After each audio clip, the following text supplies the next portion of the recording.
भाई प्यारे बच्चों, गुड आफ्टरनून। ये 11वीं आर्ट्स का है भाई, पॉलिटिकल साइंस का 5वां चैप्टर है अधिकार। कौन सा है कि भाई अधिकार, ठीक है। 5वां चैप्टर है। अब देखो भाई इसमें क्या है, अधिकार में क्या कह रहा है। अधिकार और कर्तव्य राजनीतिक विचारकों के अध्ययन का महत्वपूर्ण विषय रहा है। किसका रहा है? विचारकों का, राजनीतिक विचारकों का, ठीक है भाई, महत्वपूर्ण विषय रहा है। जब से बुद्धिजीवी वर्ग ने संगठन, समाज, राज्य, व्यक्ति और समाज के संबंधों का गंभीर अध्ययन करना आरंभ किया।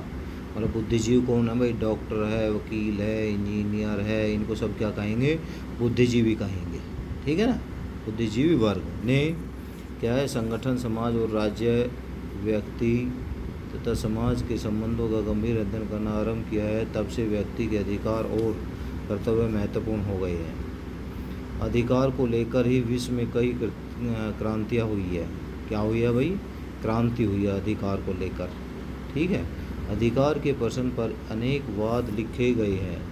अधिकारों को लेकर ही प्रथम और द्वितीय विश्व युद्ध हुए हैं। कैसा हुआ है? प्रथम विश्व युद्ध और द्वितीय विश्व युद्ध भाई। विश्व में अनेक अंतर्राष्ट्रीय संगठनों का गठन भी अधिकारों की सुरक्षा के लिए ही किया गया है। आधुनिक युग के प्रजातांत्रिक समय में अधिकारों की ओर भी अधिक महत्ता बढ़ गई है। राजनीतिक दल, सरकार, व्यक्ति और संस्थाओं के द्वारा अधिकारों की ही बात की जाती है। प्रजातांत्रिक युग में प्रत्येक व्यक्ति अपने अधिकारों के प्रति सजग हो चुका है और अपने अधिकारों की सुरक्षा के लिए हर संभव प्रयत्न करता है। प्रस्तुत अध्याय में हम व्यक्ति के अधिकारों और कर्तव्यों का अध्ययन करेंगे। प्रस्तुत अध्याय में हम व्यक्ति के अधिकारों और कर्तव्यों का अध्ययन करेंगे।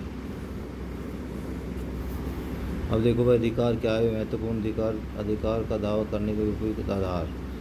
देखो भाई, अधिकार सामान्य जीवन का एक ऐसा वातावरण है जिसके बिना कोई भी व्यक्ति अपने जीवन का विकास कर ही नहीं सकता जब तक अधिकार नहीं मिलेंगे। अधिकार व्यक्ति को विकास और स्वतंत्रता का एक ऐसा दावा है जो कि व्यक्ति समाज के दोनों के लिए लाभदायक है, जिसे समाज मानता है और राज्य लागू करता है। अधिकार एक व्यक्ति की अन्य व्यक्तियों के विरुद्ध अपनी सुविधा की मांग है।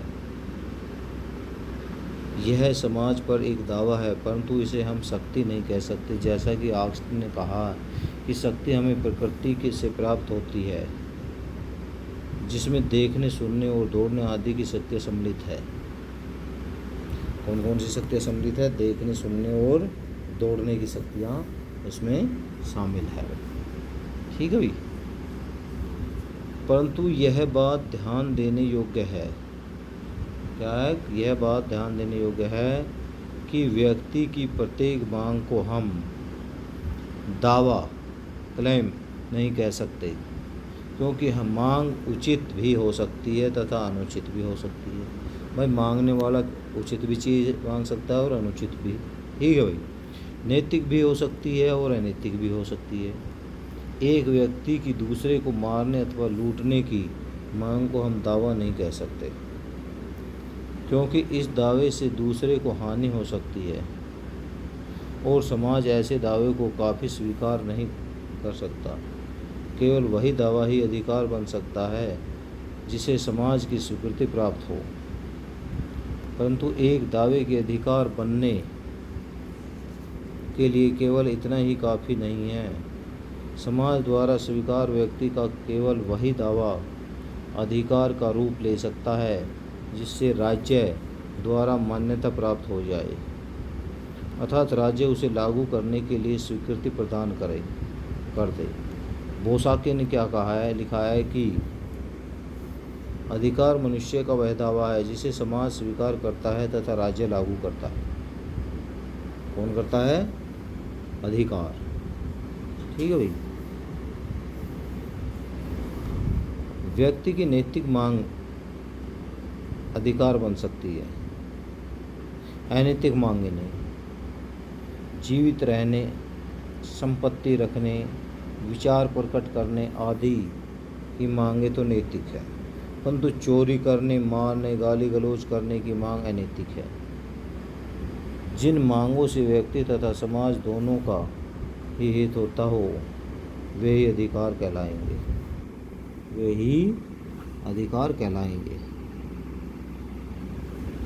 अब देखो किन आधारों पर यह अधिकार अपनी प्रकृति में सार्वभौमिक माने जाते हैं।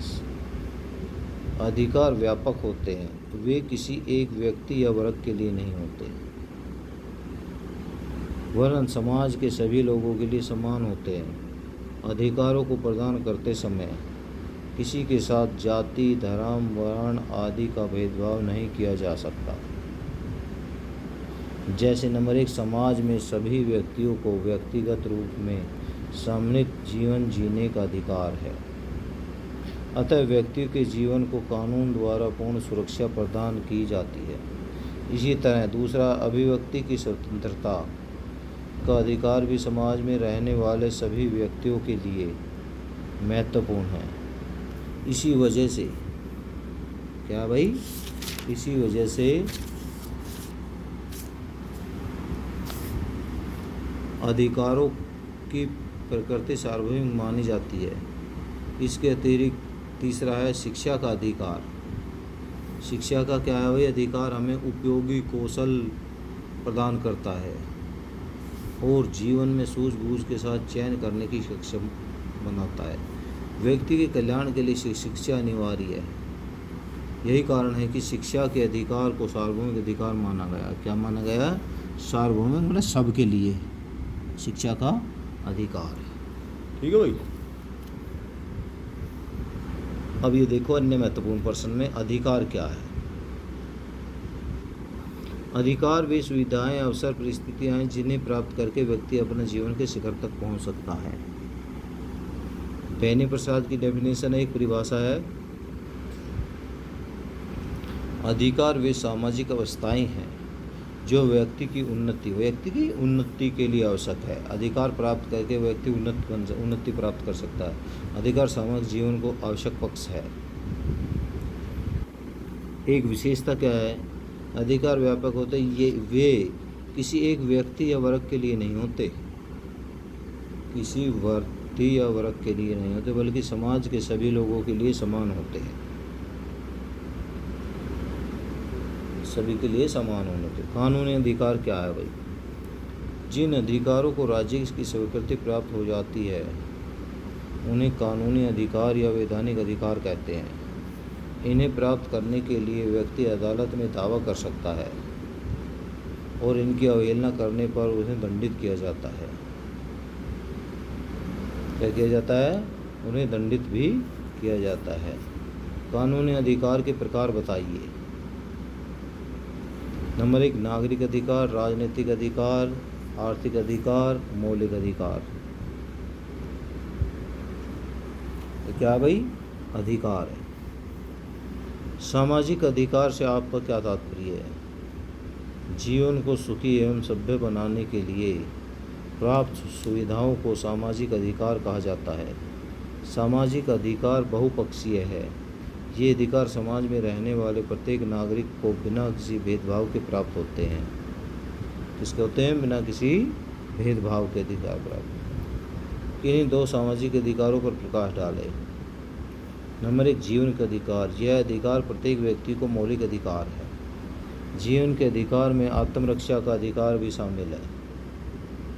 दूसरा है संपत्ति का अधिकार। संपत्ति का अधिकार जीवन यापन के लिए अनिवार्य है। इसके अंतर्गत प्रत्येक व्यक्ति को निजी संपत्ति रखने का अधिकार है। इसको निजी संपत्ति रखने को अधिकार, जो सामाजिक अधिकार है। अब देखो भाई, राजनीतिक अधिकार क्या है? नंबर 1, मताधिकार। मत मतलब वोट डालने का अधिकार। मताधिकार से तात्पर्य है कि सभी वयस्क कौन है? जो 18 वर्ष की आयु पूरी कर चुके हैं उनको क्या कहेंगे? वयस्क कहेंगे भाई। ठीक है। नागरिकों को प्रत्यक्ष या अप्रत्यक्ष रूप से देश के शासन में भाग लेने की व्यवस्था है। ठीक है। दूसरा, निर्वाचन होने का अधिकार। अगर 25 वर्ष की आयु प्राप्त प्रत्येक नागरिक को निर्वाचित होने का अधिकार प्राप्त है।